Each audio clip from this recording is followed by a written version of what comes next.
Bonjour à tous et bienvenue sur It's the Economy Stupid. Donc pour ceux qui viennent pour la première fois, Arnaud de Stupid Economics. Et aujourd'hui je suis en compagnie d'Arnaud Mercier pour parler de l'ensauvagement du web. Donc c'est un vaste sujet. Donc je suis sûr que vous aurez plein de questions. On va détailler un peu tous les sujets sur lesquels on va pouvoir discuter ce soir.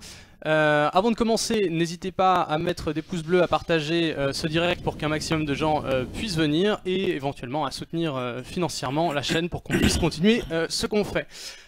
Donc Arnaud Mercier, vous êtes contributeur à hashtag info, enfin auteur plutôt, pas seulement contributeur. Donc c'est hashtag info, commenter et partager l'information sur Twitter et Facebook avec Nathalie Pignard-Chenel.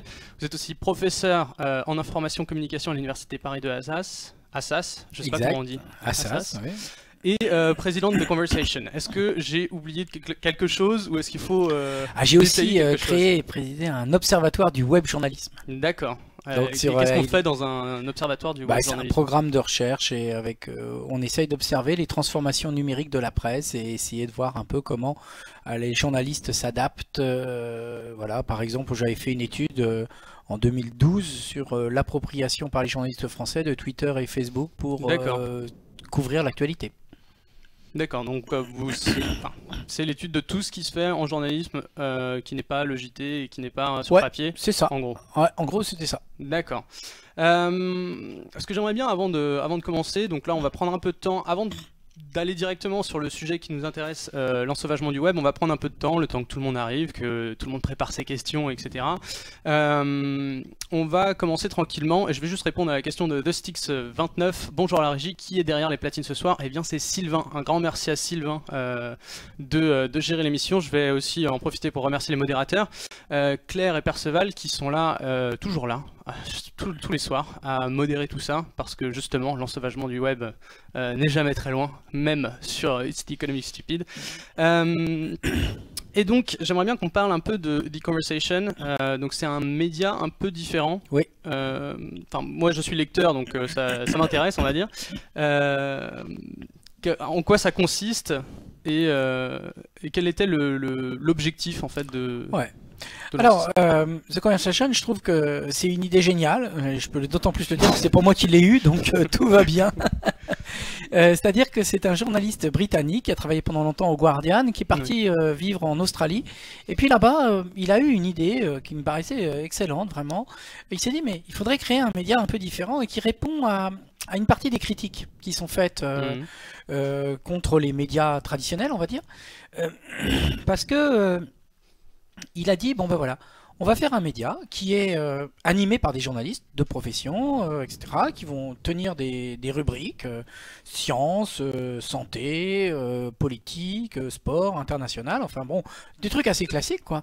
Mais ce qu'on va faire, c'est que on va faire appel uniquement à des experts et à des vrais experts, c'est-à-dire là où ils sont, c'est-à-dire dans les milieux académiques, les centres de recherche, les universités. Donc seuls les universitaires, les académiques en général, écrivent. Et ça va on considère qu'un jeune doctorant est aussi quelqu'un de légitime à écrire dans nos colonnes pour peu qu'il parle des sujets qu'il connaît. Mais il faut forcément avoir le diplôme quelque part. Oui, d'une certaine façon, oui. Ok. Absolument. Donc il y a une barrière d'entrée, ouais. Ouais, oui, absolument. Avec l'idée que... il y a plein de gens, mais vous le savez tous, vous regardez tous le JT, etc. On connaît tous ces gens qui sont experts de tout et donc experts de rien. Ils sont sur les plateaux, ils sont sur BFM du matin au soir. Et en fait, ils connaissent pas vraiment ce dont ils parlent. Ou alors, c'est des anciens, il y a 20 ans, ils étaient à la DGSE. Voilà, depuis, les renseignements, ça a beaucoup changé. Donc, enfin bref. Donc là, on s'est dit, il y a un déficit de compétences, il faut faire venir des gens. Et parfois, il faut aller les tirer parce qu'il y a beaucoup de collègues universitaires qui disent oh, bah, les médias c'est pas notre truc, enfin etc. Ouais, et puis c'est vrai qu'il y a aussi enfin c'est formaté, il y a beaucoup de formats qui sont spécifiques et qui c'est vrai. Et puis il y a vraiment cette idée que pour certains collègues, ils ont l'impression que c'est un répertoire de trahison. Vous savez, il y a beaucoup de nos auditeurs, j'imagine, qui ont une confiance assez modérée dans les médias traditionnels. Bah, c'est aussi vrai des universitaires, des chercheurs. Oui, c'est vrai. Parce qu'ils ont l'impression, par exemple, que s'ils ont mené 10 minutes de discussion à bâton rompu au téléphone avec un journaliste qu'ils ne connaissaient pas sur un sujet, et qu'ils vont voir que le fruit de cette interview, c'est 2 phrases juste dans le truc qu'ils ont vaguement amalgamé pour leur faire dire quelque chose qu'ils auraient jamais dit comme ça, ils se disent, nous on est trahis, donc je veux pas y aller. Donc il y a un marché, si je puis dire, pour l'expression de vrais experts, pour apporter une vraie expertise à des gens, machin. Et avec l'idée que non seulement ces chercheurs vont pas être trahis, mais on va quand même leur demander, justement, de faire en sorte de s'adresser au grand public. C'est-à-dire, c'est pas les savants cosinus perdus dans leur tour d'ivoire qui écrivent dans un jargon compliqué. Et justement, les journalistes dialoguent avec eux. Et très concrètement, par exemple, le CMS du site, c'est comme un Google Doc, hein, c'est un document partagé. Et donc, les chercheurs écrivent et les journalistes interviennent sur l'écriture, changent un peu le style, proposent, etc. Et on a les versions comme sur un Word où on a les versions révisées. Donc aucun chercheur ne peut se plaindre d'avoir été trahi parce qu'il contrôle toujours la rédaction qui est faite.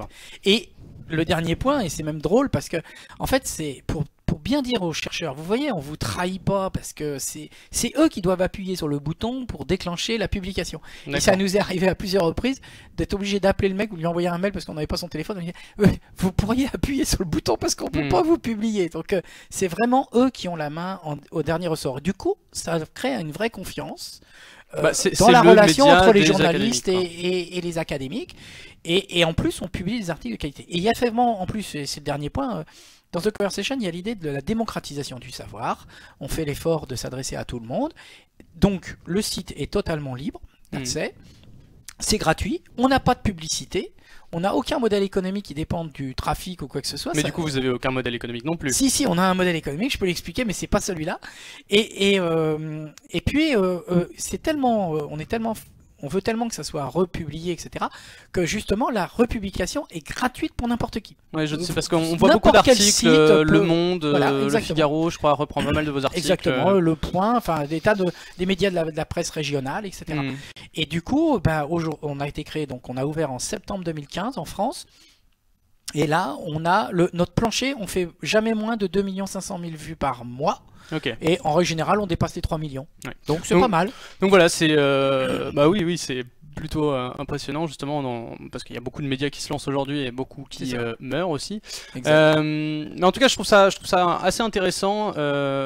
N'hésitez pas à aller voir The Conversation. Moi, c'est quelque chose que j'utilise, on va dire, pratiquement au quotidien pour chercher sur les différents sujets que j'évoque dans les vidéos. Alors donc, là, je vois qu'il y a quelqu'un qui dit le chercheur a un point de vue théorique sur certains sujets et moins pratique. Je ne suis pas du tout d'accord. Là, j'ai trouvé que j'étais super pratique. Ouais, mais après, pour ça, je pense que ça dépend de quel chercheur on parle. Par exemple, quand on a fait notre émission sur, notre vidéo sur les prisons, donc si tu l'as vu, Jacques Circus, c'était quoi? C'était l'économie dans les prisons, il me semble, où on avait vu quelqu'un qui avait passé plus de 6-7 mois pratiquement tous les jours dans différentes prisons françaises. Peut-être qu'il y a de la théorie, mais il y a aussi beaucoup de pratiques là-dedans. Et moi, dans ce conversation, on veut vraiment avoir les chercheurs qui ont été cherchés, donc qui sont allés sur le terrain, qui ont vu, qui ont observé.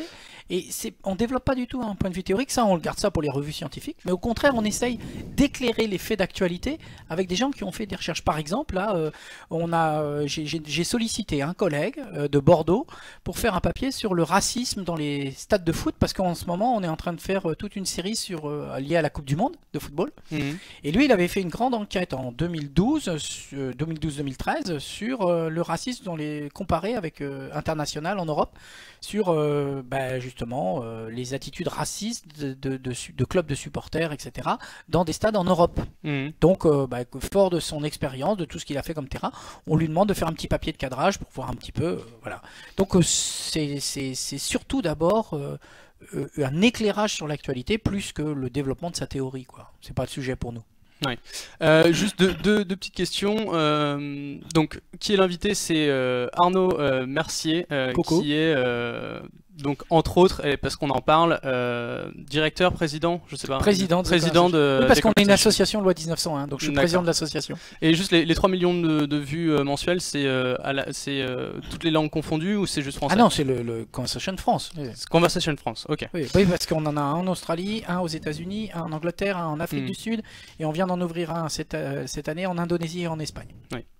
Et c'est que des chercheurs en sciences humaines, juste pour finir sur le sujet. Pas du tout. C'est Pas du sur tout. tous Il y les a sujets. la rubrique science. C'est une question d'Agent 12. Ouais. Par exemple, c'est aujourd'hui ce qui a fait la une chez nous, c'est le fruit d'un travail d'un chercheur, comment dire, un biologiste, qui a observé ce que les comment certains chimpanzés choisissaient certaines feuilles ou certains fruits, baies, etc., pour se soigner. Et il montre que justement l'industrie pharmaceutique est en train de s'intéresser à la manière dont les chimpanzés ont trouvé le moyen de se soigner eux-mêmes par les plantes pour peut-être avoir de nouveaux principes médicinaux auxquels on n'avait pas songé. D'accord. Donc on n'est pas du tout dans un truc formaté ouais, là c'est de la biologie. Mais après du coup ça devient appliqué parce que c'est intéressant, effectivement, c'est surprenant. Ouais.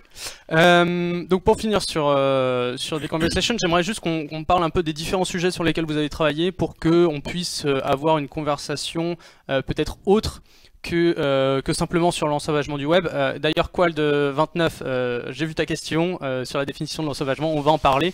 Mais d'abord, juste un peu les différents sujets sur lesquels vous avez peut-être des questions, que ça fait longtemps que vous voulez les poser. Donc, vous avez pas mal travaillé sur donc, le JT. Ouais. Moi, je vais faire très simple. J'ai fait une thèse, un doctorat de sciences politiques sur le traitement de l'information politique au journal télévisé. Ouais. Et puis après, donc j'ai toujours travaillé sur le traitement médiatique de l'information, quels que soient les supports. Et puis, de l'autre côté, j'ai aussi beaucoup travaillé sur la communication politique, notamment en campagne électorale, etc. Et depuis une dizaine d'années maintenant, j'ai travaillé sur les effets du numérique sur tout ça.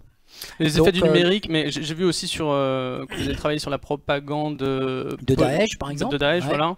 Ouais. Donc si vous avez des questions là-dessus, ou aussi de l'armée américaine pour entrer en guerre. Enfin voilà. Donc je me suis toujours intéressé aussi à ces problématiques. Et là actuellement, le sujet je sors là d'un colloque là que j'ai organisé aujourd'hui, un colloque sur lutter contre les fake news. Okay. Le thème sur lequel je travaille depuis maintenant presque un an, c'est les fake news. Ok. Notamment par exemple pendant la présidentielle française de 2017. D'accord. Dans la droite ligne de tout ce qui s'est passé en 2016 aux États-Unis. Enfin, absolument, vous exactement. Pas mal, j'imagine. Tout à fait. Ça aussi. Trump et compagnie. D'accord. Donc du coup, je pense que on doit avoir un peu plus de gens maintenant qui sont là. Donc on va juste lancer un générique et puis on va passer directement au thème qui nous intéresse vraiment, on va dire, l'ensauvagement du web, savoir ce que c'est déjà l'ensauvagement. Et pour répondre à la question de Quad, est-ce que le net n'a toujours pas été sauvage? On va discuter de tout ça. Donc générique et puis on enchaîne après. Ça va le ton? Oui, très bien.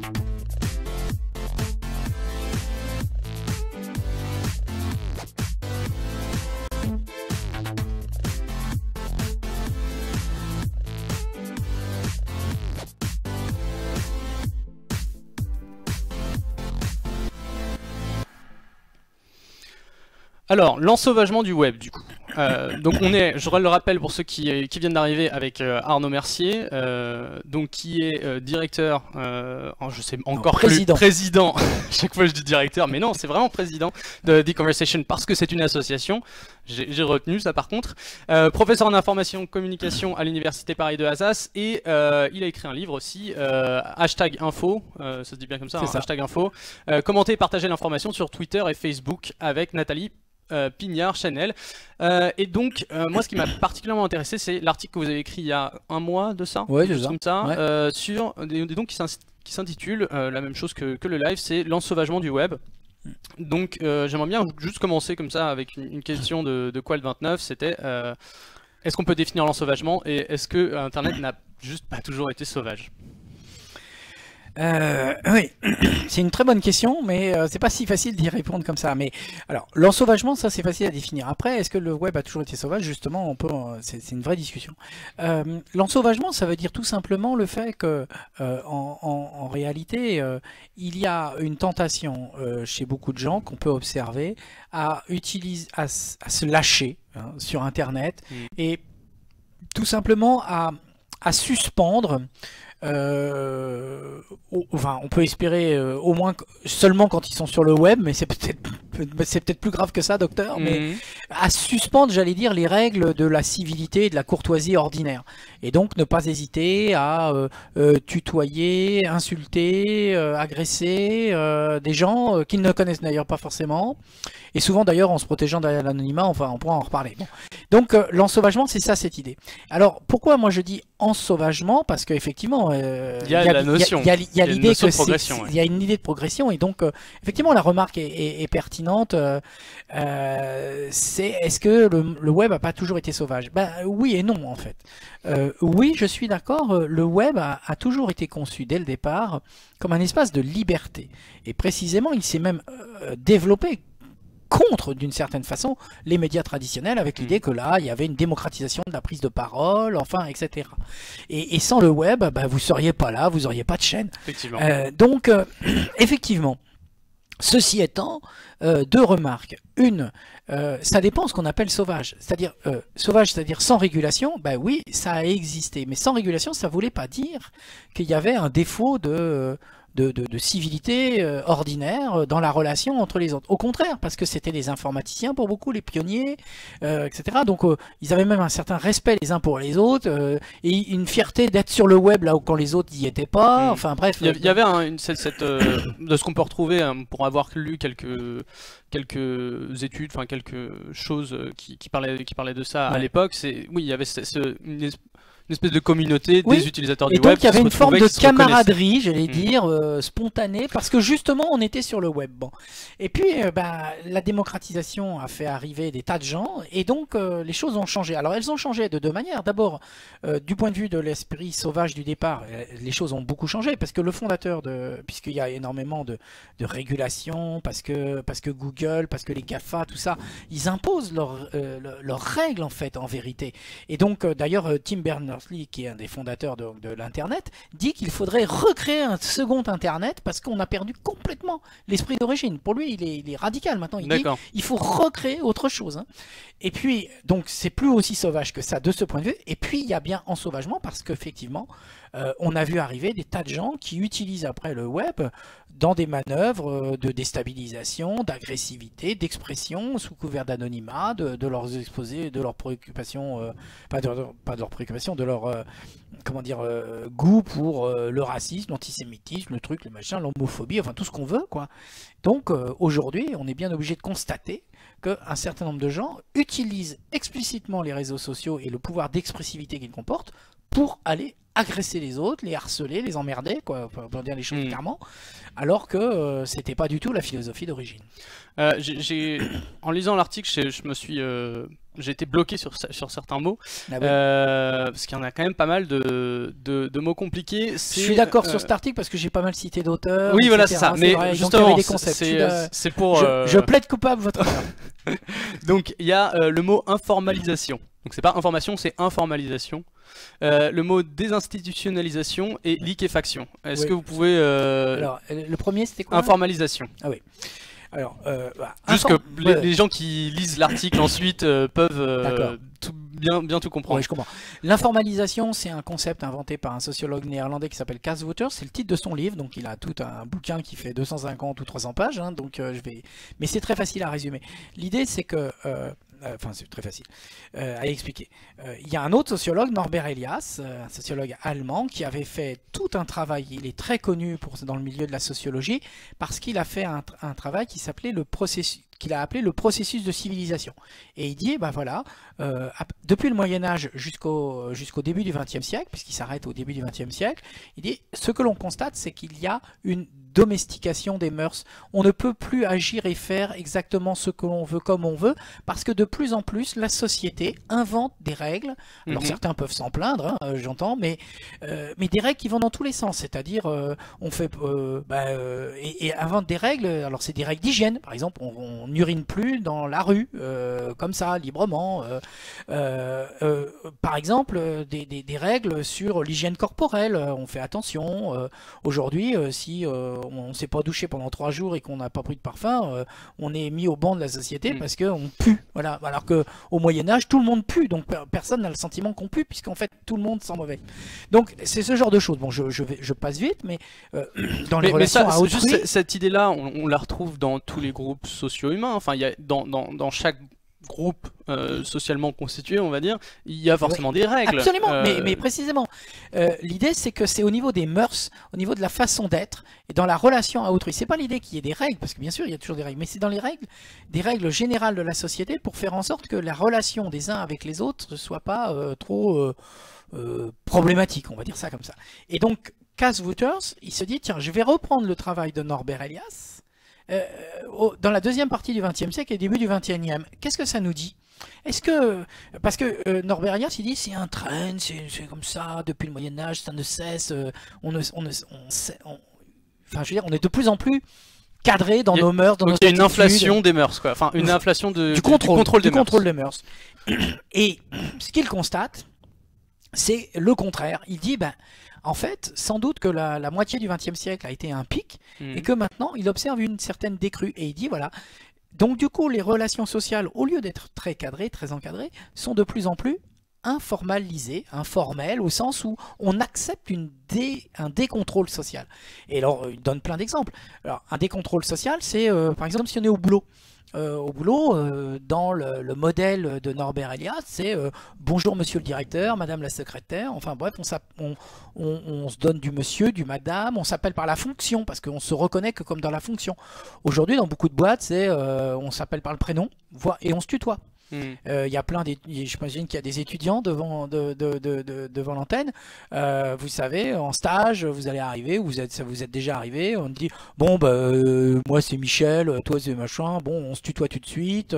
Les boîtes de com par exemple, enfin les rédactions, enfin il y a plein de métiers comme ça où on se dit allez c'est informel. Sauf que le jour où vous faites une connerie là, je vous assure que le directeur il va se comporter comme un directeur et il va vous traiter comme une merde éventuellement. Et là tout d'un coup il va se c'est pas parce qu'il y a c'est plus aussi cool, hein. Non.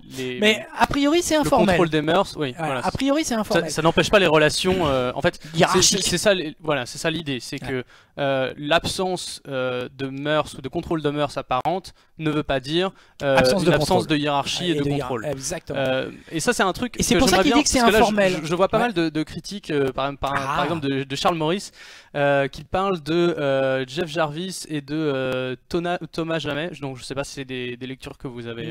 Jeff Jarvis je connais, mais pas. Et qui dit en gros c'est pas une nécessité sociale d'avoir ce contrôle des mœurs, c'est un choix conscient, ça fait toute la différence. Bah, moi je veux bien, mais la réponse des sociologues, ça serait de vous dire la ruse suprême du contrôle social, c'est de vous faire croire qu'il n'y en a pas et que c'est vous qui l'assumez pleinement. Mais de fait, c'est très simple. Au Moyen-Âge, on puait. À la cour de Louis XIV, on puait aussi. Et d'ailleurs, après, on prenait de la poudre, on a inventé le parfum. C'était pour masquer les mauvaises odeurs, parce qu'ils prenaient en moyenne une douche un bain par semaine, dans le meilleur des cas. Donc même à la cour de Louis XIV, hein, c'était pas encore l'hygiène, etc.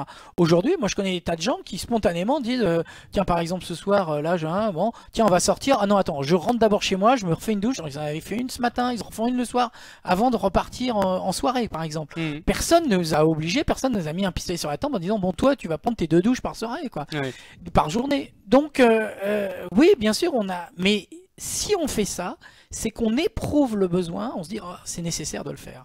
Donc voilà pourquoi je pense que c'est quelque chose qui est entre le contrôle social qui reste et qui existe, et puis bien sûr ce sentiment de libre arbitre. Mais parfois on croit avoir un libre arbitre, mais c'est pas toujours vrai parce qu'il y a quand même ce contrôle. Alors voilà pour le terme informalisation. Ah ouais, enfin.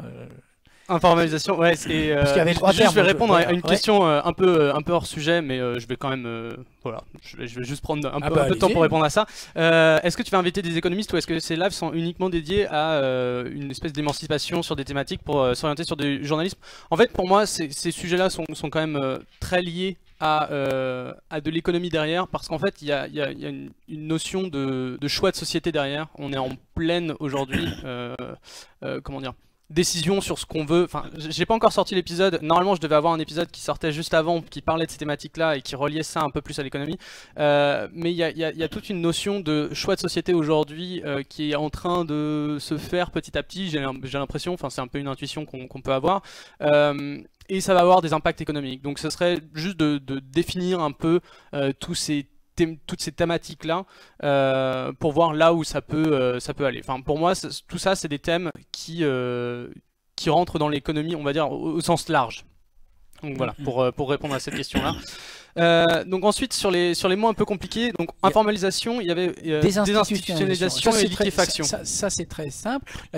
La désinstitutionnalisation, elle est liée à cette informalisation. C'est-à-dire que justement, la société, elle se fonde sur la création d'institutions qui sont des institutions de contrôle. Alors, ça peut être l'école, par exemple, ça peut être l'armée, ça peut être la police, la justice, enfin, j'en passe et des meilleurs. La famille est une institution, les religions, enfin bref. Et ce que l'on observe justement depuis une trentaine d'années, une quarantaine, c'est une forme de désinstitutionnalisation, c'est-à-dire que les institutions sont moins encadrantes et on accepte moins le contrôle social venant des institutions. Je prends un exemple, la religion. Dans le dogme, pendant le catholicisme par exemple, dans le dogme catholique, a priori, il y a un dogme qui est l'infaillibilité pontificale. Le pape ne peut pas se tromper. Voilà, il est infaillible. D'accord. Ça fait roi partie. Soleil Ouais, c'est ça. C'est comme ça, c'est écrit dessus. Bon, il y a une écrasante majorité de catholiques qui considèrent que oui, c'est écrit dans le dogme, mais enfin quand même, on peut avoir un regard critique vis-à-vis de la parole du pape et on peut considérer que parfois il se trompe. Voilà.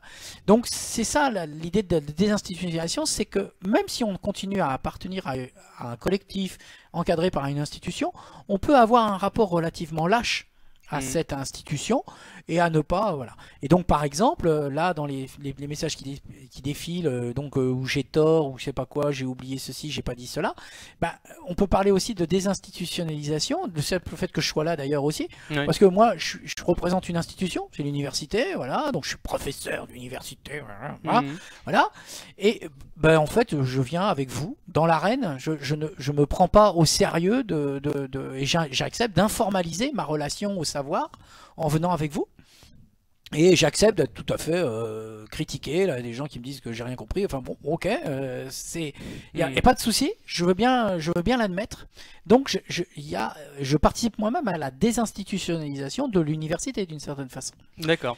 Et c'est intéressant comme. Le troisième terme, c'était quoi déjà? Liquéfaction. Alors celui-là, j'ai même pas été chercher voir. D'abord, c'est un terme de chimie, hein, donc c'est la transformation à l'état liquide. Donc ça, c'est facile. Mais là aussi, c'est un autre sociologue, un sociologue britannique, en l'occurrence d'origine polonaise, Zygmunt Bauman. Zygmunt Bauman, il dit, voilà, ce qui caractérise l'état de notre société, ça va un peu de pair avec justement là aussi l'informalisation, c'est que c'est une société dont les principes de régulation tendent à être moins ferme et qui rend finalement la société plus plastique, qui se transforme. Donc il invente comme concept appliqué à l'évolution des sociétés l'idée de liquéfaction. Et il nous dit par exemple il a fait un livre qui s'appelle L'amour liquide. Qu'est-ce qu'il veut dire dans l'amour liquide? Il essaye de voir comment l'idée du couple, de l'amour avec un grand A et du couple avec le mariage, un papa, une maman, enfin, etc. Tout ça a été complètement bouleversé, qu'aujourd'hui on a différentes conceptions de l'amour. On peut faire de l'amour sans le mariage, avec des hommes, des femmes, enfin bon, bref, etc. Donc c'est l'idée que les règles deviennent là aussi moins prégnantes et que sur certains aspects. Et que du coup, oui, par certains aspects bien sûr, mais et que du coup on est plus dans la possibilité de faire des choix de notre propre vie. Et par exemple, pour faire très simple, les bases de la sociologie au 19e siècle, c'est de dire, voilà, nous on a des rôles sociaux à mener. Voilà, moi je suis paysan du village de machin. Bon ben ma vie me elle est comporte, réglée ouais. parce que en tant que paysan du village de machin, ben, je sais déjà que je vais épouser une villageoise du coin et que que mes enfants seront paysans à leur tour, enfin, etc. Ouais. Il y Et a que ce côté, s'extirper de ce, voilà, de ce, il y a de une cette côté condition-là peut être. déterminisme, etc. Hmm. Et la liquéfaction de la société, c'est l'idée que on est de plus en plus nombreux à réclamer la possibilité de faire comme on veut. Et voilà. Et si je veux que mon identité, moi voilà, je suis prof, je suis français, je suis je sais pas quoi, mais en même temps, si j'ai envie de déclarer que ma identité principale c'est d'être, je sais pas quoi, jardinier, homosexuel, fan de tricot, et ben voilà, je définirai mon identité sociale par mon patchwork personnel et non pas par les identités qu'on m'a assignées, qu'on m'a imposées, que ma famille m'a données, par exemple. Je vois. Donc c'est ça l'idée de liquéfaction. Et tous ces concepts, évidemment, ils sont On importants. on voit comment ils peuvent. Sont importants pour comprendre certaines façons de s'approprier les réseaux sociaux et de Je vois. s'extirper d'un certain nombre de règles, de contrôle social, etc. Une question qui me semble assez intéressante. L'Auvergnat Relou qui demande, pour les connaisseurs, Internet est-il libéral, libertaire, anarchiste? Juste quelques minutes là-dessus avant de continuer. La vérité, c'est qu'il est tout ça. Parce que est-ce que l'internet ça a un sens déjà? Exactement, voilà, c'est exactement ce que je voulais dire. C'est-à-dire qu'il y a un moment, la question avait un vrai sens. Je pense qu'il était libertaire. C'est-à-dire, ce qui est absolument certain, c'est que ceux qui ont voulu l'internet au départ étaient libertaires. Et ils avaient une idéologie libertaire. Donc c'était vraiment cette idée de défendre une certaine conception de la liberté, de tisser des relations autres, etc. Et donc il y avait une dimension alternative dans les modes de vie, etc. Mais à partir du moment où Internet est, entre guillemets, victime de son succès, on va dire ça comme ça, que du coup ça devient simplement le support sur lequel se passe toute une partie de notre vie sociale, quelle qu'elle soit. C'est-à-dire que le paysan du fin fond du Larzac, il suit ses cours de machin sur Internet, dans notre smartphone, on regarde nos infos, on échange avec nos copains sur Facebook, enfin bref. Je pense que c'est vraiment nos relations sociales qui nous mettent dans cet Internet-là, enfin, ce qui nous connecte le plus, parce que pas seulement, les relations économiques aussi maintenant. On achète en ligne, on machin, oui, tout. Enfin, je veux dire, on achète ses billets de train, la plupart du temps, on les achète en ligne. Enfin, ouais. Donc, à partir du moment où tout le monde social a utilisé Internet, Internet n'est plus qu'un support et n'est plus la philosophie qui était au départ. Ouais, et c'est pour ça que je pense que, pour répondre à l'Auvergnat Relou, c'est compliqué à dire les pseudos. L'Auvergnat Relou, ouais, c'est ça. Pour lui répondre, je pense que en fait la question est pertinente, mais en fait c'est devenu les trois à la fois et même encore plus parce que c'est libéral, parce qu'il y a plein d'activités économiques très capitalistes, il n'y a pas de truc central. À commencer par Facebook, qui est ultra libéral dans sa façon de gagner du pognon avec un maximum de pubs, de partage, etc. et d'économie de l'attention. C'est aussi libertaire parce qu'il reste cet espace, et il y a notamment le dark web dont on n'a pas parlé pour l'instant, mais justement, qui justement est un espace qui cherche à garder cet aspect libertaire et parfois libertaire au mauvais sens du terme, parce que du coup on a des photos pédopornographiques, de la vente d'armes, enfin et des trafics en tout genre, et puis à la fois anarchiste parce que certains effectivement utilisent ça pour contester comme une ressource pour aller à l'encontre de la bien-pensance de l'économie capitaliste, enfin etc. Et on pourrait ajouter il est fasciste aussi si on va par là, puisque certains utilisent au contraire ça pour développer leurs idéaux de haine et d'exclusion. Donc voilà, Internet, l'idée c'est Internet, c'est un support, et du coup mettre ça l'est devenu, quelque chose d'idéologique là-dedans, ça devient compliqué, étant donné qu'il peut avoir... Toutes les idéologies sont représentées aujourd'hui. Ouais. Donc parce qu'il peut y avoir plein de... Enfin, on n'utilise pas Internet en fait aujourd'hui, on est plus sur telle et telle utilisation d'Internet, ou telle et telle utilisation d'Internet, donc ça a plus vraiment... D'ailleurs, bon, c'est pas tout à fait la même chose que d'être... Enfin, c'est pas la même chose que de fréquenter des sites, que de créer son blog, que d'être sur Facebook, enfin, voilà, l'Internet en général, voilà, après si on peut faire des distinctions entre Internet et puis le web, enfin bon machin, mais si on utilise, si on veut être rigoureux dans l'usage en fait, il faut faire, mais dans l'usage on va dire que tout ça est un peu indifférencié. Et là ça rejoint ce que dit Charles Maury justement, c'est pas monolithique, il y a des empires libéraux Google et des empires libertaires Wikipédia qui se côtoient tous les jours. Absolument. Je pense que c'est ça, et on peut ajouter encore plein de petits réseaux comme ça, très plein de petits C'est pas des réseaux que je voulais dire, c'est des silos comme ça. Ensuite, j'aimerais bien qu'on parle justement de toutes les modifications, on va dire, je sais pas si ça se dit, modifications sociales qu'on peut avoir quand on agit derrière un écran et quand on est avec social le vernis en fait, et psychologique. Bah, c'est très compliqué parce qu'il n'y a pas de déterminisme. Il n'y a pas de déterminisme, c'est-à-dire qu'on voit bien qu'il y a certaines personnes qui peuvent s'approprier les réseaux sociaux d'une certaine façon et d'autres qui en profitent pour justement ensauvager le web, c'est-à-dire jeter leur fiel, leur haine, etc. Ça me fait penser, j'ai envie juste de vous poser la question, poser la question au chat. Est-ce que vous voyez vous-même dans votre usage d'Internet, si vous postez pas mal sur Twitter ou Facebook, que vous avez un changement de comportement? Est-ce que vous dites des choses sur les réseaux que vous ne diriez pas à vos amis, ou du moins pas à des gens que vous ne connaîtriez pas autrement? Comment dire? Enfin, voilà. Enfin, est-ce que vous avez une perception de ce changement-là, ou est-ce que vous ne communiquez pas sur Internet, ou enfin, si vous pouvez nous parler un peu de ça, ça peut être intéressant d'avoir quelques expériences en tout cas. Alors, je dirais juste une ou deux choses là-dessus, c'est que donc il n'y a pas de déterminisme. Moi, je ne crois pas au déterminisme technologique, hein. C'est-à-dire qu'il n'y a pas de raison de considérer que Twitter ou Facebook rend débile ou rend intelligent. C'est-à-dire, il y a un usage intelligent de la chose ou il y a un usage débile et stérile de la chose, quoi. Et après, je trouve que le vrai enjeu dans tout ça, dans toute cette histoire, c'est de faire en sorte qu'il y ait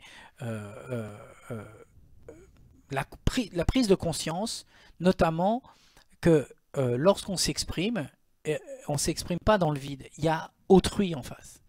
Et il y a autrui, donc ce qui me paraît redoutable avec la médiation technologique de l'Internet et des réseaux sociaux en particulier, c'est que un certain nombre de gens, manifestement, semblent oublier de réfléchir à l'impact de ce qu'ils disent et écrivent sur les réseaux auprès de tierces personnes. Alors, si on fait un Facebook cool avec ses copains, bon, bah voilà, très bien, y compris des fois on peut se blaguer, se chambrer, c'est juste ni plus ni moins que dans la vie sociale. Mais quand on commence à vouloir interpeller les uns et les autres, ça peut être très blessant. Ça peut devenir très vite quelque chose qui fragilise des gens, etc. Et donc, et je pense que le fait que, par exemple, un des phénomènes qui me paraît, c'est ce que j'ai essayé d'écrire en reprenant aussi des travaux déjà faits, hein, le fait qu'il n'y ait pas le regard, puisqu'on s'adresse à des lignes, hein, voilà, sur un écran et on ne voit pas l'autre, on ne voit pas ses yeux, etc. Ça me paraît quelque chose qui déshumanise dès le départ la conversation. Ouais. L'échange, et qui peut amener à vraiment oublier l'impact, parce que quand on regarde les gens dans les yeux, qu'on dit ah, bon, alors on le voit là, il a l'air blessé, il a l'air mal, donc bon, faut que je fasse attention, etc. Alors que là on y va, et j'ajoute, deuxième point, qu'il y a l'anonymat aussi, qui est quelque chose de très très pervers. C'est formidable de se dire qu'on peut jouer avec des avatars, qu'on s'invente plein d'identités. Peut-être que parmi ceux qui nous regardent ce soir, il y en a qui s'amusent justement à avoir, en fonction du compte, ou sur un même réseau, sur un tweet, sur un Instagram ou n'importe quoi, avoir une identité différente, avec des pseudos, des machins. Bon, je sais pas, mais en tout cas, je sais que ça existe. Et bon, ça peut être bien, ça peut être sympa, on s'invente des vies. Enfin bref, tout ça c'est très riche.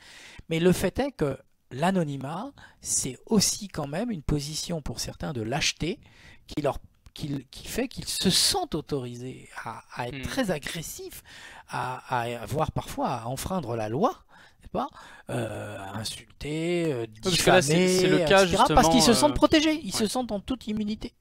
Impunité, pardon. Justement, c'était Arthur Santana, qui est un chercheur en communication, journalisme, qui s'est intéressé justement à ces questions-là de l'anonymat, de voir l'impact que ça a, et qui a regardé du côté des commentaires sur les sur les journaux en suite d'articles et qui a différencié, enfin il a fait deux groupes, un où les commentaires sont anonymes et l'autre où les commentaires ne sont pas anonymes, enfin ont les noms des personnes, et ce qui se rend compte c'est qu'il y a vraiment une différence de ton assez importante, différence au niveau de l'utilisation d'insultes. Donc si vous voulez trouver l'étude, ça s'appelle Virtuous or Vitriolic. Et c'est assez intéressant. Et je vois que les témoignages qui défilent là vont dans le même sens, hein, effectivement, se faire troller, etc. Hein, je crois que. Alors, d'ailleurs, par exemple, je parle pour les réseaux sociaux, mais c'est vrai aussi, par exemple, des commentaires en bas des articles sur les pages médias. Oui, voilà, c'est justement sur les... Et donc là, on a maintenant tout un tas de médias, aux États-Unis, mais aussi en France, comme Le Monde, par exemple, où ils ont dit, bon, bah, maintenant, écoutez, c'est simple, vous avez le droit de prendre un pseudo, officiellement, mais au moment de l'inscription, il faut que vous vous inscrire pour faire un commentaire, et au moment de l'inscription, on va vous demander votre identité réelle. Oui. Et donc, c'est déjà une sorte de premier frein, c'est-à-dire que ceux qui sont venus là pour troller, bon, voilà, ils peuvent toujours essayer de mentir, machin, mais enfin, bref. Et avec cette idée, avec une adresse mail, avec l'idée que normalement il y a une traçabilité de l'adresse mail qu'ils donnent au cas où il faudrait recourir à la justice parce qu'il y a eu diffamation ou ceci ou cela. Et il y a vraiment cette idée dans certains médias américains, ils ont fermé la page commentaire. Puis ils l'ont rouvert une fois qu'ils avaient mis en place leur petit dispositif, et il n'y a plus aucun commentaire sous la forme d'anonymat ou de pseudo. C'est vous donnez votre nom, votre prénom, vous êtes qui vous êtes, et voilà. Et puis il y a aussi des systèmes justement pour essayer d'éviter les trolls qui viennent là pour pourrir la discussion sur un mode d'autorégulation collective, parce que les internautes notent les bons commentaires. Okay. Donc ils donnent des étoiles, etc. Et donc les bons commentaires, ceux qui sont notés positivement par qui ont vraiment apporté quelque chose, ils remontent en tête du truc. Et vous avez même par exemple pour Politico, alors eux ils ont carrément attribué des sortes de médailles, en fait, des tableaux d'honneur de ceux qui apportent quelque chose dans le commentaire. Et donc ils ont une médaille en argent, médaille de bronze, médaille d'argent, médaille d'or. Donc en fonction du nombre de commentaires qu'ils ont apportés et de la valorisation qu'en ont fait tous les internautes, eh bien ils marquent des points et en fonction ils montent dans un classement. Et donc on identifie comme ça, voilà. Et donc l'idée c'est pas fermer tous les commentaires, c'est pas saquer systématiquement tous les trolls, etc. Avec le risque de taper un peu à côté, de pas être assez discriminant et d'interdire la liberté d'expression auprès de gens qui avaient des choses à dire. C'est toujours la limite, hein. En fait. Exactement. Parce que même si par exemple sur notre chat en ce moment là, on avait des gens qui viendraient dans une démarche on va dire vraiment de troll, mais qui apporterait aussi une idéologie derrière, qu'elle soit qu'on puisse la juger bénéfique ou maléfique, on va dire, peu importe. C'est que si on s'engage à avoir une action contre ce genre de discours, ça veut dire qu'on prend position aussi. Enfin, c'est une sorte de forme de prise de position. Absolument. Où ça peut être perçu comme ça, même si c'est en l'occurrence considérer qu'il y a du spam ou autre chose. Donc je pense que c'est du coup, je vois qu'il y a Pierre qui demande pourquoi on peut pas interdire l'anonymat sur les réseaux sociaux. Bah, je pense que c'est une bonne question, mais enfin, c'est toujours la même histoire. C'est comment dire, on sait qu'il y a des abus avec l'anonymat. Est-ce que pour autant il faut mettre en place du coup un système dans lequel on interdit tout anonymat à cause de ceux qui abusent de l'anonymat? C'est toujours le même problème. C'est comme punir l'ensemble de la classe parce qu'il y en a un qui a triché, quoi. Enfin voilà.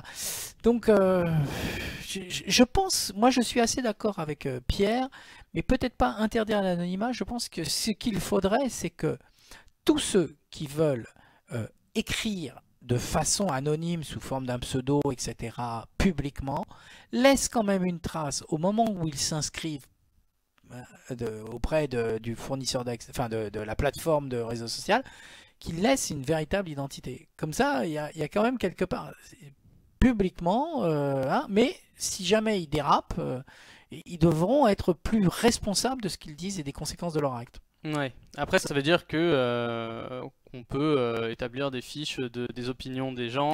Non, je sais, ouais, c'est pas parfait non plus. Je suis d'accord. Mais ne rien faire, c'est pas parfait non plus. Ouais. Alors, il faut dire quand même une chose, c'est que l'affaire a commencé, c'était en 2000, alors que je dise pas de conneries, c'était 2013, je crois.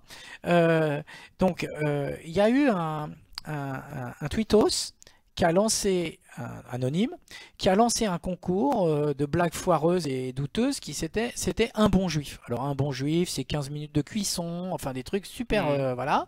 Donc il y a une association, en l'occurrence l'association des étudiants juifs de France, qui a porté plainte pour incitation à la haine raciale, ce qui est exactement le cas. Bon. Et ils ont demandé à Twitter, la justice a demandé à Twitter de lever l'anonymat. Et Twitter avait dit à l'époque, ah ben non, nous on est aux États-Unis, premier amendement, liberté absolue de tout dire. Vous savez qu'aux États-Unis, les néo-nazis défilent dans la rue librement avec leurs brassards, etc. En trouvant que Hitler était formidable, bon, et que c'est dommage qu'il soit mort si tôt. Bon, bref, on n'a pas du tout le même rapport à la liberté d'expression, voilà. Et ça a été tout un combat et le gouvernement français a dû intervenir et au bout de 7 mois, Twitter a lâché l'affaire et a dit bon bah ok, on va lever l'anonymat pour la justice. Mais ça a été un rapport de force pour lever cet anonymat face au profit de la justice française pour quand même que... Parce que si on fait rien de rien, parce que je sais bien que on marche sur un fil de rasoir. C'est ça mais si on fait rien, c'est un problème aussi, quoi. Parce que justement, quels sont les... Je vais d'abord poser quelques questions et après j'aimerais bien qu'on parle justement des conséquences de tout ça. Enfin, on va continuer juste un peu la liste des différentes... choses qui font qu'il y ait un ensauvagement. Ouais, okay. Mais je vais prendre quelques questions quand même. Donc psychologie, c'est est-ce que l'anonymat change la personne ou est-ce que ça fait ressortir la personne? Là je pense que la question, c'est une question que je voulais poser également, c'est est-ce que en fait quand on est anonyme ou quand on est sur internet on est nous-mêmes, donc sans le vernis de la société, donc ça veut dire qu'on serait méchant de base, ou est-ce que ça va nous faire ressortir le pire? Mais ça va avec l'autre question de Canab, n'y a-t-il pas un côté exutoire sur Internet? Moi je suis complètement d'accord, je pense que c'est précisément un exutoire pour certains, et je pense que l'anonymat est une des modalités psychologiques pour s'autoriser à faire des choses qu'on ne ferait pas dans la vie sociale si on assumait pleinement ce qu'on fait.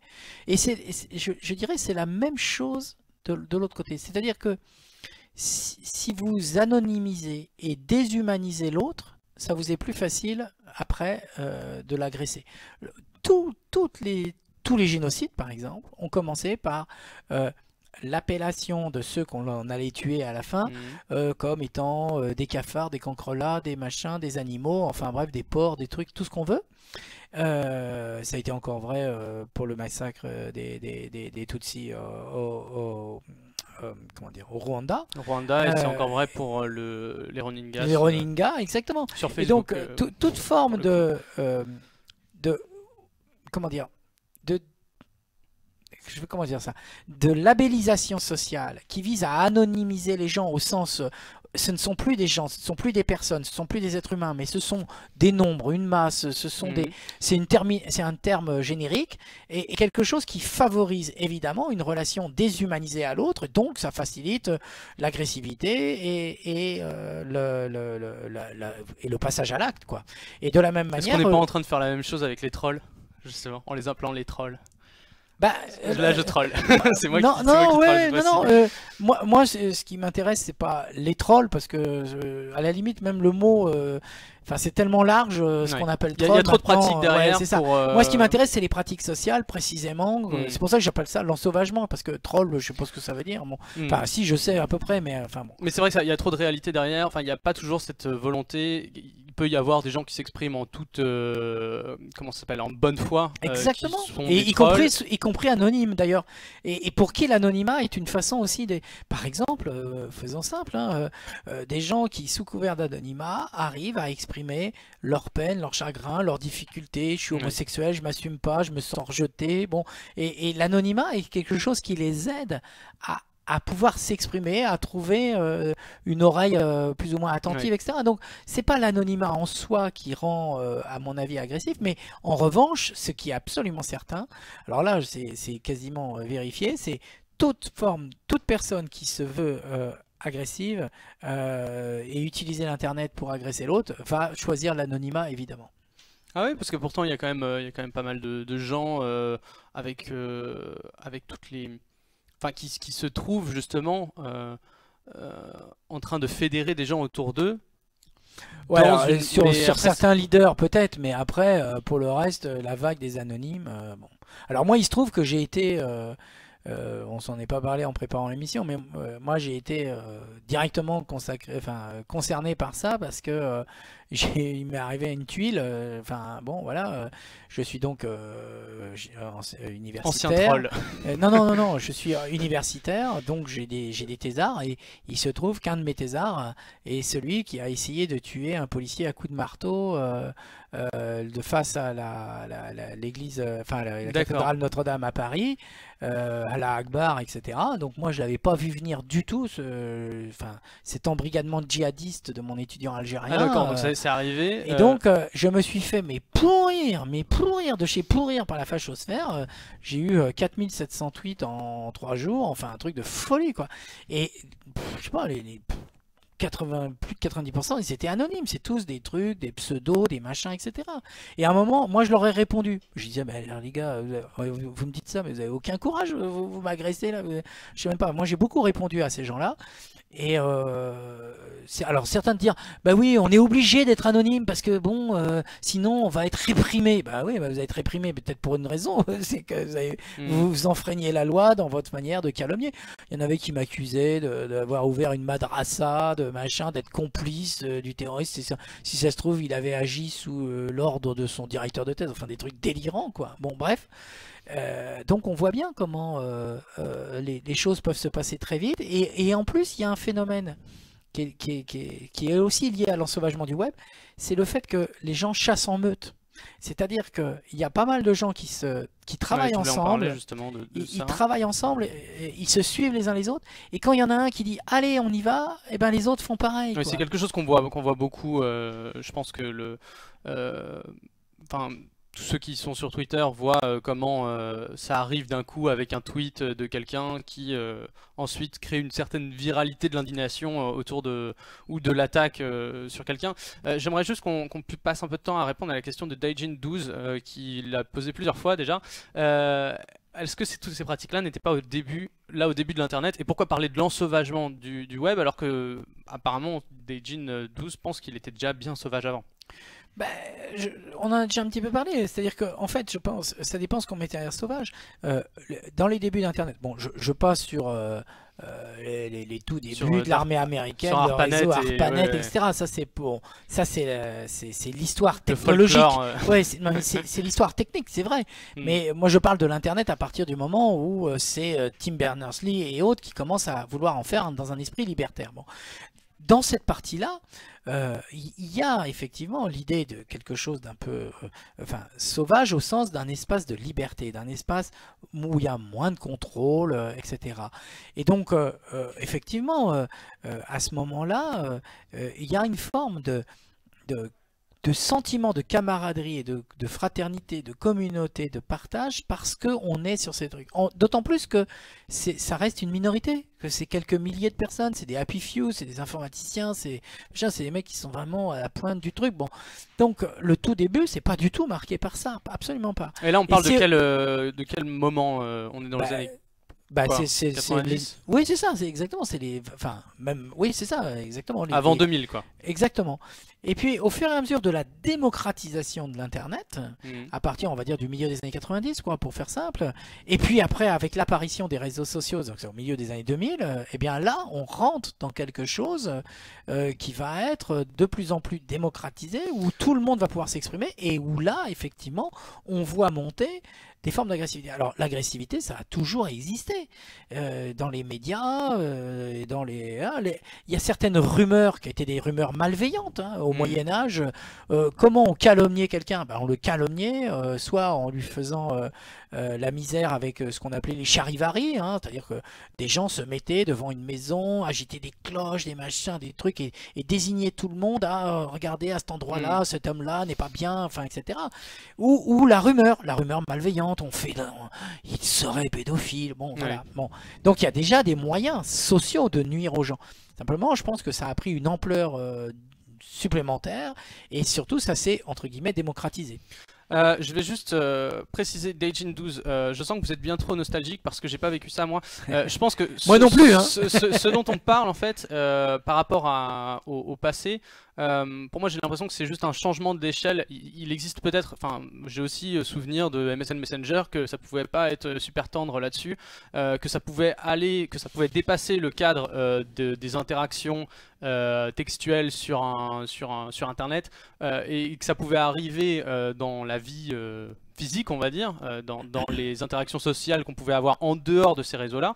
Mais pour moi, il y a quand même une différence, c'est quand même l'échelle en fait que ça prend aujourd'hui. Donc je pense que c'est les mêmes mécanismes en fait, sauf que là ils sont quand même amplifiés parce que on va avoir toute une reprise de ce qui se passe sur ces réseaux sociaux, de toutes ces interactions qui sont en ligne, qui vont arriver dans nos vies en fait, qui vont impacter comment on va être perçu dans nos communautés, des gens qu'on respecte. Enfin, c'est ça qui me semble. Enfin, il y a quand même beaucoup d'histoires maintenant de gens qui sont virés pour ce qu'ils ont fait sur Internet et je crois que là où il faut être clair, c'est que moi je parle du point de vue de sciences sociales, je me définirais, disons, on va dire comme sociologue des médias et de l'internet. La sociologie, c'est une étude des tendances lourdes qui traversent une société. Donc, bien sûr qu'il reste des comportements qui ne sont pas sauvages sur le net. Bien sûr que avant Internet, il y avait déjà des gens qui se comportaient comme des sagouins. Bien sûr que dans les débuts de l'Internet, il y a eu des gens qui ont utilisé les premiers systèmes de messagerie pour s'engueuler et s'agresser. Bien sûr que très rapidement, l'espace Internet a pu être utilisé sur des confrontations du type idéologique ou des sujets très très problématiques et chauds comme le conflit israélo-palestinien typiquement, où là c'est à chaque fois qu'on en parle on ouvre la boîte à gifles. Bon bref, donc bien sûr que tout ça a pu déjà exister, bien sûr qu'aujourd'hui tout le monde n'est pas ensauvagé et n'est pas des sauvageons du web, heureusement. Ce qui m'intéresse, c'est d'essayer de traduire les tendances. Eh bien la tendance clairement était un système de bascule dans lequel la proportion entre ceux qui s'ensauvageaient et qui en profitaient pour, et ceux qui non pas, ça veut pas dire qu'il y a 90% d'agressifs aujourd'hui et de machin, mais ce que je veux dire c'est que la proportion a changé et qu'on voit que manifestement il y a eu plus de tendance à aller vers quelque chose où un nombre conséquent de gens utilisent l'internet comme une ressource agressive en fait. Je vais d'abord revenir un peu pour ceux qui nous ont rejoints maintenant. Donc on est aujourd'hui avec Arnaud Lemercier qui est professeur à Assas. Assas. À chaque fois. Hein. Il y a deux S. 3 S en tout dans un petit ça. mot comme ça. C'est assez impressionnant. Donc c'est Paris 2, président de The Conversation, parce que c'est une association. Voilà. The Conversation FR, je vous recommande justement d'aller voir ce site média. Et puis auteur de #info, commenter et partager l'information sur Twitter et Facebook. Et on est là pour parler en fait de l'ensauvagement du web. Donc l'ensauvagement du web, c'est comment est-ce qu'on en est arrivé là, comment est-ce qu'on peut avoir des réseaux sociaux en fait où il y a quand même beaucoup de violence. C'est quelque chose qu'on voit énormément. Enfin, je veux dire, il suffit de regarder les hashtags d'il y a quelques temps. Il y a quand même beaucoup de choses. On a aujourd'hui quelque chose qui se passe même. Il y a une affaire judiciaire en ce moment sur ce type d'ensauvagement. Peut-être qu'on peut en parler rapidement, mais allez-y. Je vois, il y a Ceylan ou Ceylan 31. Ouais. Mais est-ce que l'ensauvagement n'est pas social et dépasse de nos jours la question du net et donc le reflet d'une évolution sociale, d'une crise sociale? Moi, je le crois profondément. Je pense que Ceylan 31, je ne sais si c'est un homme ou une femme, mais a raison. Je crois que... et vous voyez, quand je viens de dire ça, Ceylan 31, est-ce que c'est un homme ou une femme? Je trouve que voilà, c'est typiquement une illustration du fait que à partir du moment où on prend un pseudo ou quelque chose comme ça, vous voyez, je vais répondre assez long, mais je sais pas. Il me manque quelque chose dans la relation sociale pour être complètement en dialogue avec Ceylan 31, parce que je sais pas si c'est un homme ou une femme, c'est peut-être con, mais on je suis pas peut-être l'âge non plus, mais je suis après, peut-être déjà un vieux schnock, mais moi, en tout cas, il me manque un petit quelque chose. Bon, mais pour répondre, oui, je crois que Ceylan 31 a raison. Je pense que justement, je disais, il n'y a pas de déterminisme technologique, c'est-à-dire que c'est pas le web qui rend con ou agressif, mais en revanche, je pense que ceux qui ont vocation à être racistes, agressifs, machin, etc., trouvent dans cet espace une manière de s'épanouir, j'allais dire, et donc de se lâcher, hein, qui me paraît plus importante. Et là aussi, j'ai vu dans le fil rapidement passé quelqu'un qui faisait allusion à l'affaire Dreyfus, et déjà le déchaînement de haine antisémite qui a causé cette affaire Dreyfus, j'imagine, je n'ose même pas imaginer le fait que précisément avec Internet, les réseaux sociaux, etc., qu'est-ce qu'aurait pu donner l'affaire Dreyfus? J'imagine que le niveau de haine et de fracturation de la société aurait été encore plus important. Dieu sait que cette affaire avait profondément fracturé déjà la société française. Une question de Charles Maurice qui me pose justement beaucoup de questions. Est-ce que l'ensauvagement n'est pas une question de génération, avec comme point culminant des comportements agressifs venant de la génération de transition entre l'époque pré-web et l'époque web? Les plus jeunes nés avec Internet ont l'air d'avoir moins ce genre de préoccupation. Et là, j'ai un peu envie de dire, Charles Maurice, comment tu le... Enfin, ouais. Moi, j'ai pas d'études. Cette observation-là Moi, j'ai pas d'études qui viendraient ni contester ni attester ce que parce que ce qui est dit là. Anecdotiquement, enfin là, on reste dans l'anecdote, mais on sait qu'il y a des forums 12-20, enfin comment ils s'appellent déjà, 12-18, je sais même plus, ça ne m'intéresse vraiment pas beaucoup ce qu'ils font, mais c'est, enfin il y a quand même beaucoup de jeunes qui sont très 15-18, voilà, qui sont très violents, et après qui se disent ah oui effectivement j'étais peut-être un peu, voilà c'est ça, merci le chat, ah vous êtes vraiment ils sont très bons, utiles. hein, c'est ça la force. Non mais du c'est chat, les autres, les 15-18, voilà, les 15-18. 15-18. Et je pense que dans les 15-18 il y a beaucoup de moins de 15 ans aussi, mais là encore une fois je parle sans savoir. Il faudrait je vais voir s'il n'y a pas des petites études, si vous avez si vous pouvez chercher, voir s'il n'y a pas des études là-dessus, n'hésitez pas à mettre ça en lien, on va pouvoir regarder ça plus tard. Moi je dois dire que je suis un tout petit peu sceptique sur l'idée de l'effet âge. Sur ce sujet, hein, parce qu'il y a des effets d'âge sur des tas d'autres trucs. Je suis un tout petit peu sceptique, mais je me demande s'il n'y a pas un effet de contexte, de climat, de tout ce qu'on veut, et qui frapperait aussi bien des gens qui ont 50 ans que des gens qui en ont 20 aujourd'hui. Et je m'explique. Je pense aussi que du point de vue de l'Internet, on est en train de sortir, en vérité, d'une phase qui est une phase que j'appellerais de Far West, quoi, en fait, ouais. Dans laquelle pas trop de règles, pas trop de régulation, etc.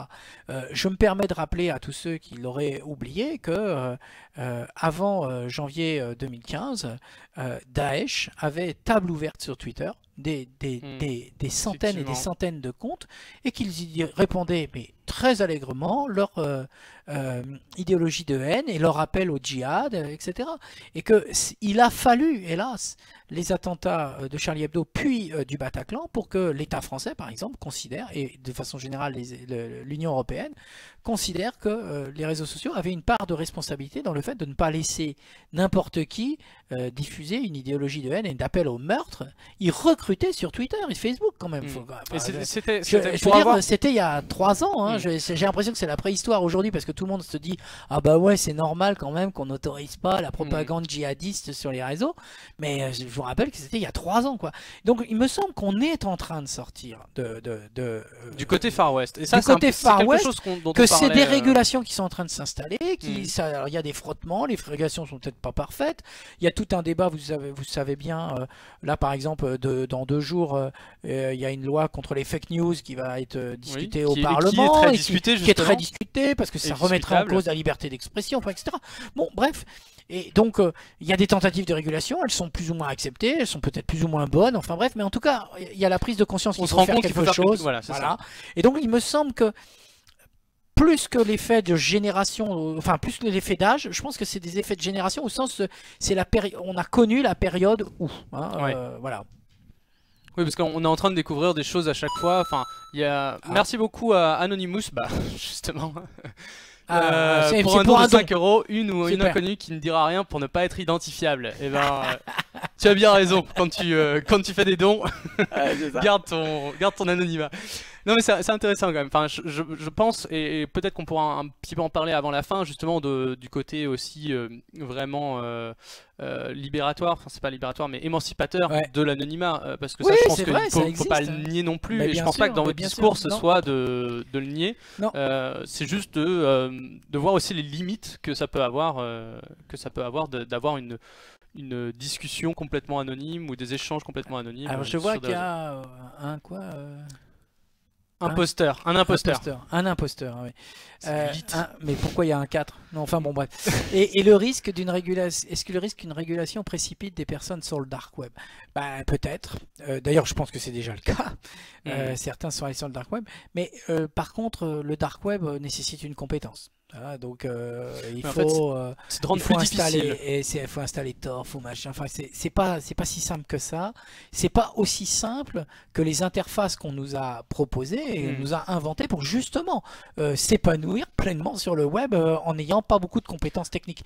Donc, je ne crois pas que qu'il y ait une menace j'allais dire de transfert massif vers le dark web. Et pour une deuxième raison aussi, c'est parce que comme il n'y a pas encore beaucoup de gens sur le dark web, de toute façon, ceux qui veulent, par exemple, propager leur idéologie de haine, par exemple, ou ce genre de choses, bah, ils seraient bien tristes de le faire sur le dark web, parce que eux, ils ont besoin d'une tribune, ils ont besoin d'essayer de toucher leur cible et d'attirer à eux ceux qui pensent la même chose qu'eux. Donc, je pense que c'est pour ça d'ailleurs que dans le dark web, on va trouver plutôt, dans le genre comportement borderline, on va plutôt trouver des trafiquants, des gens qui ont juste qui n'ont pas besoin d'écho. Au contraire, ils ont même besoin d'anonymat, vraiment. Ouais. Alors, pour le coup. Il y a quelque chose qui est passé qui me semble intéressant, Sylvain, si tu peux remonter un tout petit peu le fil. C'est une question de... Enfin, c'est pas vraiment une question, c'était une observation sur les bars. Si on peut remonter encore un peu. Lucassou, non, c'était en dessous. Comment contrôlons-nous les conversations de bar? Ben on les contrôle pas.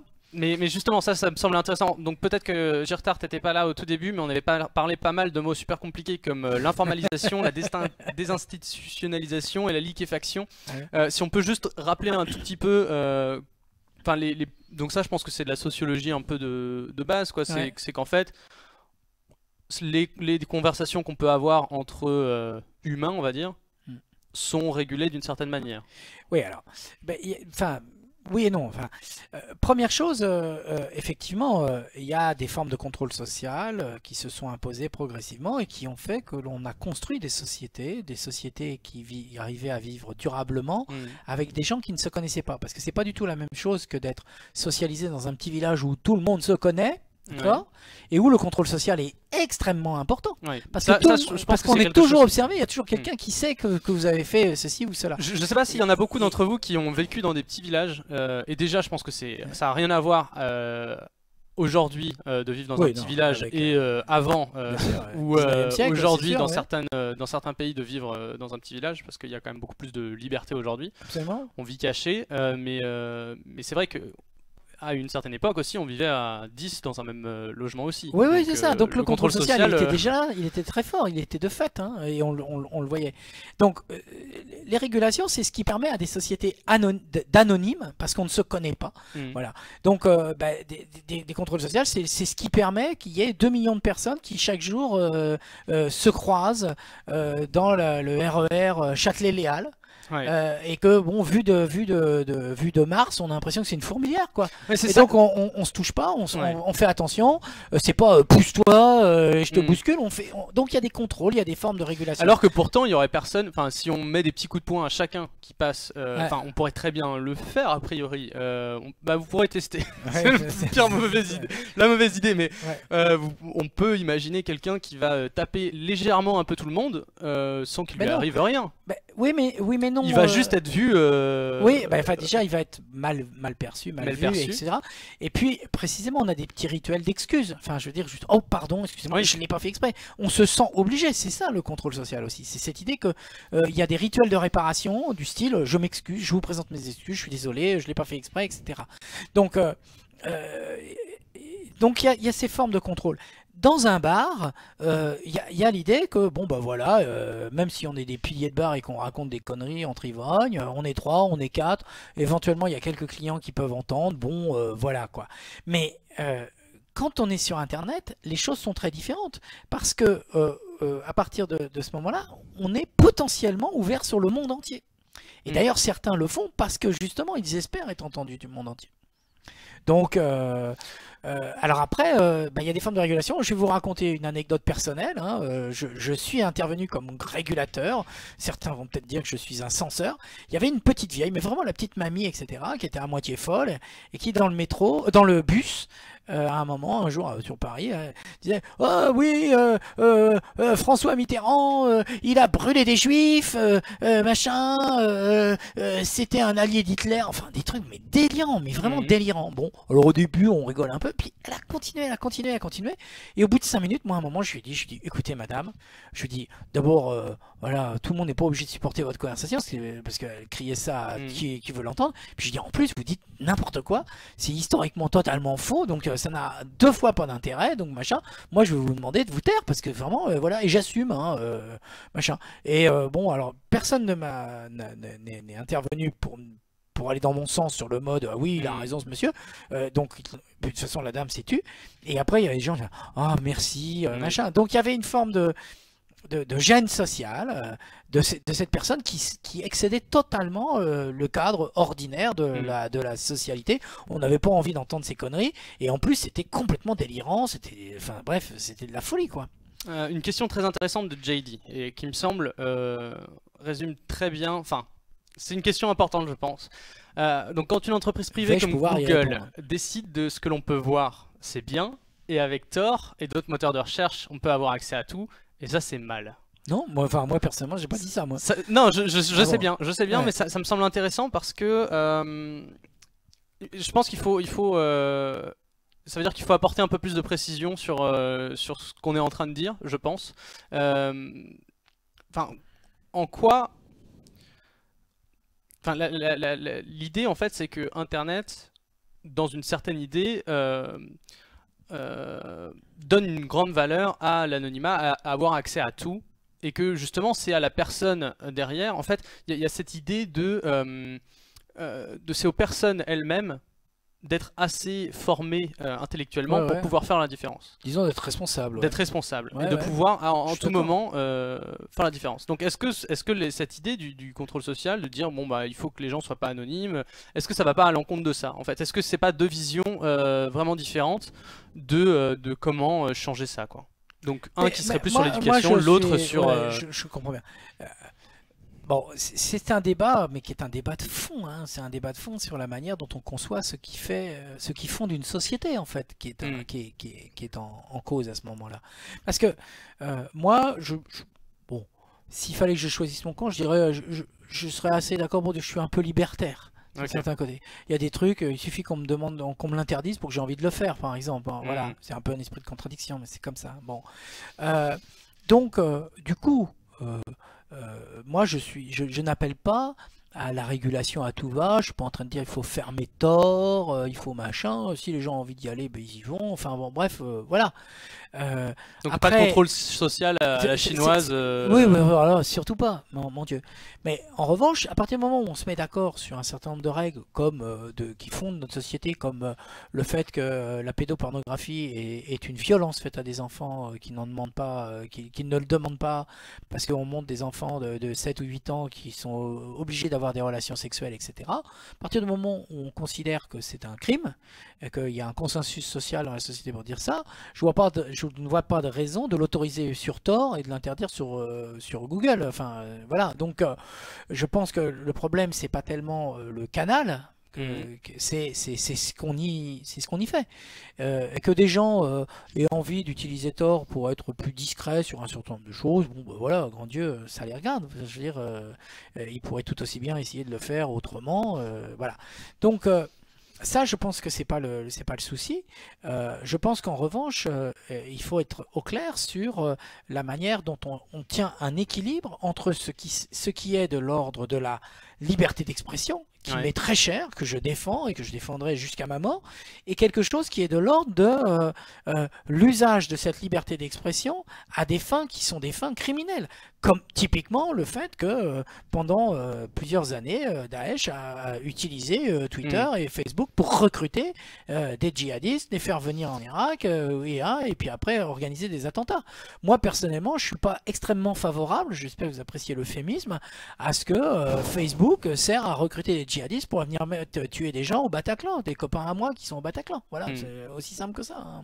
Hein, JD, SX et Jirtar me semblent poser des choses intéressantes. Donc on est vraiment dans le fond de... Enfin, ça devient presque philosophique nos histoires, mais oui. JD, SX, oui, je m'en doutais que ça allait arriver là, mais donc si je diffame et qu'une plainte est déposée, mon anonymat ne durera pas et c'est normal parce que la justice passera par un juge et non par une entreprise privée.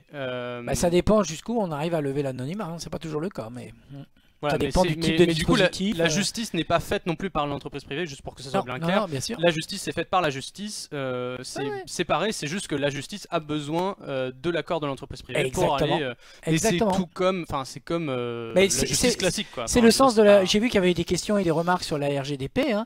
C'est exactement la philosophie de la RGDP, du RGDP, disons, donc le règlement général sur la protection des données, parce que justement l'Union européenne a dit bon ben voilà, maintenant vous êtes gentils les gars, mais Facebook, Twitter, Instagram et tout ce que vous voulez, si vous exploitez commercialement votre plateforme en Europe, eh bien les données que vous utilisez des usagers européens doivent être conservées en Europe. Et comme ça, vous ne pourrez plus jamais invoquer l'extraterritorialité de votre plateforme en termes de moi je suis de droit américain, je suis sous la compétence d'un juge californien, donc le droit européen, je m'en fous. Voilà, ça on en avait déjà parlé dans un live il y a 2 semaines il me semble, donc on a pas mal traité de ce sujet là. L'autre chose c'était Jirtar, donc ça le nie pas, ça le rend muet par la peur et la gêne, ça le rend insidieux puisque muet, invisible. Et le chat ne fait que révéler ce qui a toujours été là.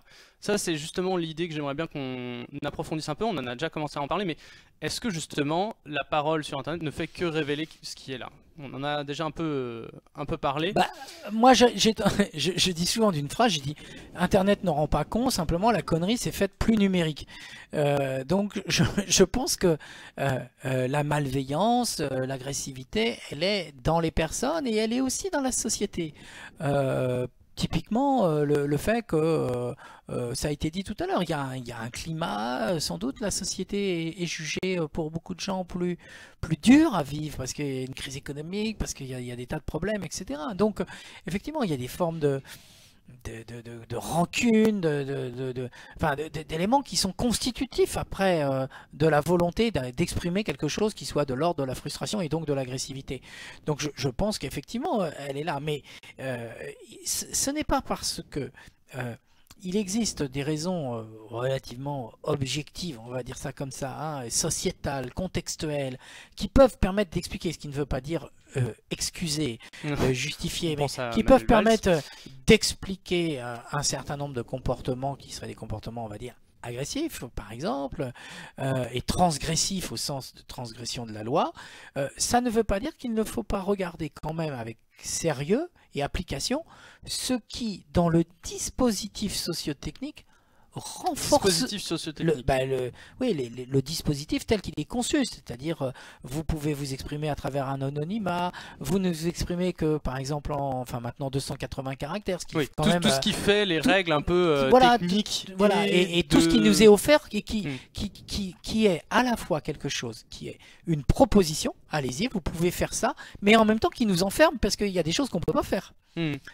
Par exemple, on peut, mais on peut pas faire une photo ou l'inverse. Enfin bref. Donc c'est ce que j'appelle le dispositif sociotechnique. C'est tout L'ensemble de règles. C'est à la fois la technique et les règles d'usage de la technique. Je vois. Et donc, c'est par exemple, si vous voulez ça peut favoriser certaines formes d'agressivité, certaines formes d'ensauvagement. Et je pense qu'il ne faut pas opposer l'idée de « Ah oui, mais il y a des tas d'autres raisons qui peuvent expliquer » ou même dans le passé déjà il y avait des choses, avec le fait de regarder de près ce qui, quand bien même ça ne serait que un peu plus qu'avant, comme on en avait l'habitude, il ne faut pas exclure d'aller regarder dans le détail ce qui, dans le dispositif sociotechnique des réseaux sociaux, peut favoriser ça. D'accord. Donc là, on parle en fait de, par exemple, ça fait penser à l'étude sur Weibo. Donc c'est un peu le Twitter chinois. Il y a eu une étude sur... C'est carrément le Twitter chinois. Hein. Sur enfin, 70 c'est QQ, mais...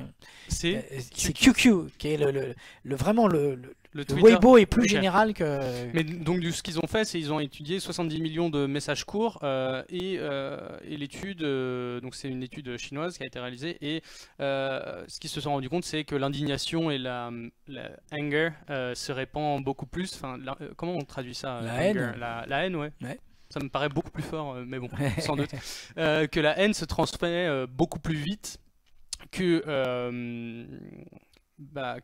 les autres émotions, et c'est quelque chose que j'ai pu vérifier il y a quelques temps quand j'ai fait mon premier tweet d'indignation. Ah, c'est un grand moment ça. Et c'est hallucinant quoi. C'est hallucinant la viralité qu'on peut avoir avec un tweet comme ça. J'avais jamais vu des scores comme ça de. Et ben, ça donc fait partie. Je vais pas y retourner, mais ça fait partie des dispositifs sociotechniques au sens où précisément il y a une métrique. Ça fait partie du dispositif sociotechnique. Donc la métrique, c'est le chiffre. C'est le chiffre, oui, c'est la métrique du taux de succès, de partage, de like, de tout ce qu'on veut. Voilà, donc ça, c'est aussi un élément qui peut... Parce que quand on commence à constater que certains propos plus agressifs, plus ceci, plus cela, obtiennent plus de succès, eh ben, on peut être tenté également de... Alors que... Bon, bah, quand on lance une bouteille à la mer et qu'on ne sait pas si c'est vu, si c'est regardé, bon, bah, on est... Mais si on a vu que quand on avait été plus agressif, ça avait marché, bah, on peut être tenté de recommencer. Moi, j'ai juste une question à Fanny Dufosse, là, parce que elle pose une question, elle dit, l'interdiction du caps lock, c'est dans les règles sociotechniques, et en fait, je confesse mon ignorance crasse, mais je sais pas ce que c'est que le caps lock. Ah, le caps lock, c'est quand on écrit en majuscule. Bah là, je peux pas le faire parce que j'ai. Et pourquoi c'est interdit? Bah, ça veut dire qu'on crie. Enfin, c'est message. Ah oui, d'accord, oui. Oui, d'accord, majuscule, ok, majuscule. Et ben, par exemple, sur Twitter, c'est pas interdit. Bah, et au contraire, c'est considéré comme étrange. Enfin, les tweets. Mais c'est justement un signe d'agressivité. C'est très clair. Et aussi les points d'exclamation. Alors 3 points d'exclamation, machin. Donc c'est effectivement une trace d'énervement, d'agressivité, de perte de contrôle parfois. Donc oui. Mais alors du coup, je sais pas si c'est interdit. Moi, je sais pas. Non, c'est pas interdit. On peut le faire. Enfin, Trump utilise beaucoup les caps lock, enfin les majuscules. Mais voilà, enfin. C'est une sorte de règle sociale, d'accord. Voilà, c'est une règle Merci Fanny, parce que je comprenais pas. Oui, d'accord. C'est une autorégulation de l'internet, des internautes entre eux. C'est quelque chose qu'on retrouve sur le jeu en ligne beaucoup, où de faire du majuscule. Après, on va s'excuser. Désolé, j'ai crié. Ça sert à rien quoi. Donc c'est impoli comme le dit Zigoto. Je vais juste regarder les questions. On arrive vers la fin. Un peu de modération, 50 points d'exclamation. Un peu de modération, c'est le modérateur. Oui, c'est ça. Je vois qu'il s'amuse. Non, mais j'ai rien contre les points d'exclamation, mais le fait est que moi j'ai mené une étude justement sur l'usage de tous les ponctuants. Alors point d'exclamation, point 1, les deux points, etc. Sur Twitter, sur les tweets, et je constate que le recours massif à des points d'exclamation dans un même tweet, et notamment par exemple le fait d'en faire plusieurs d'alignés, ou par exemple 3 au début, 3 à la fin, un peu comme dans la langue espagnole où on met le point d'interrogation au début et à la fin, etc. Eh bien c'est quasiment tout le temps associé à un message d'indignation, voire surtout un message qui vise à désigner à la vindicte quelqu'un, un homme politique, une communauté ou quoi que ce soit. Donc voilà, j'aurais bien aimé parler de journalisme un peu. Ouais, Après, je pense qu'il y a plusieurs utilisations de Twitter. Et ce que j'ai bien aimé, c'est quand vous aviez, quand le chat avait parlé de de son utilisation des réseaux sociaux, en disant pas mal de, soit pendant un moment, je me comportais pas de la même manière qu'aujourd'hui. Enfin, c'était il y a 2-3 ans, je me comportais pas de la même manière qu'aujourd'hui. Ou alors, c'est, bah, je me contrôle. Mais on voit bien qu'il y a quand même cette notion de contrôle qui est revenue pas Bien mal sûr, bien sûr. dans ce truc-là. Et c'est Absolument. quelque chose que que je trouve qui s'applique pas mal à mon utilisation aussi d'internet, même si j'évite de trop tweet. Enfin, je tweete pratiquement pas, quoi. Parce que ouais, j'ai l'impression que quand on commence à tweeter, j'ai l'impression qu'il y a beaucoup de gens qui n'arrivent plus à Oh, arrêter, quoi. ouais, je sais pas, peut-être. Mais en tout cas, moi, le sens de du texte que j'ai écrit et puis de ce que je fais, après aussi sur les fake news, là c'est encore un sujet un peu différent, mais euh, euh, c'est quand même que il me semble nécessaire d'essayer de contribuer. C'est pour ça que j'ai accepté avec grand plaisir votre invitation, et je précise à tous vos internautes que moi c'est la première fois de ma vie que je fais un live YouTube, hein, donc je découvre, et vous Et Twitch en pardonnerez. plus, là. Attention, Et, c'est Twitch et Twitch, YouTube. alors Donc c'est vous pardonnerez tous ceux qui m'ont bien voulu nous regarder, vous me pardonnerez si j'ai pas été à la hauteur de l'exercice, hein, parce que vraiment c'est la toute première fois. Mais le fait est que je pense que quelque chose qui est très important, c'est d'en appeler à la responsabilité de chacun. Et pour être pleinement responsable, il faut être instruit d'abord des bons usages, etc., mais aussi des effets et des conséquences que peuvent avoir ce que l'on écrit et ce que l'on fait. Et ça, je pense que c'est donc on est en c'est train de pour s'en rendre ça, compte. voilà. Alors par exemple, quand je disais on est passé d'une société de Far West à je pense que les internautes qui sont devant nous ne me démentiront pas, puisque c'est ce que me disent mes étudiants, par exemple. Beaucoup de mes étudiants me disent, bah, maintenant, on n'est quasiment plus sur Facebook. On partage plus grand chose sur Facebook. Ouais. On y reste, c'est presque devenu un truc pour la famille. C'est vrai que Facebook est devenu ringard pour les jeunes de 20 ans depuis que leurs grands-parents y sont, ça c'est sûr. Donc ils sont partis sur Snapchat, sur Mastodon, sur machin, enfin sur des tas d'autres trucs. Bon, donc Instagram beaucoup aussi, bien sûr. Donc ils sont, mais enfin c'est toujours dans l'écosystème de Facebook, ceci dit au passage. Mais bon, le fait est que je pense que chacun à un moment a commencé à prendre conscience d'un certain nombre de choses. Par exemple, le pillage de ses données personnelles, bon, ça pose problème. C'est le sentiment que Big Brother is watching you. Bon, parce que c'est voilà. vrai que donc je pense que tout ça, c'est aussi de l'autorégulation en fait. Parce que toutes ces interrogations-là, on les a depuis longtemps. En fait, c'est ça qui me semble intéressant et important à comprendre, c'est que tous ces sujets-là, on en parlait. Enfin, il y a des gens qui en parlaient, vous en faisiez partie sans doute, il y a quelques années déjà. C'était déjà un peu étudié, donc c'était pas, ça partait pas aussi. Enfin voilà, il n'y avait pas de petites émissions comme ça pour dire bon voilà, c'était un peu plus confidentiel, mais c'était déjà un peu discuté. Là aujourd'hui, ce qu'on voit, c'est justement que il y a un écho en fait, qu'on est en train de tous prendre conscience, de se dire on ne peut plus agir de la même manière qu'on agissait avant. Oui, je pense qu'il y a un peu. Je pense que sur certains, il y a moins de légèreté parce que justement, on se sent un peu plus responsable d'eux. Mais en revanche, chez les gens qui le font sciemment depuis le départ, hein, il n'y a pas d'esprit de responsabilité à espérer, puisque au contraire, ils viennent utiliser ces outils pour déverser leur bile, leur haine, etc. Donc et ça, là, il n'y a pas d'espoir. J'aimerais justement, parce que ça c'est quelque chose qu'on voit, c'est justement la relation, que ce soit journaliste avec militant.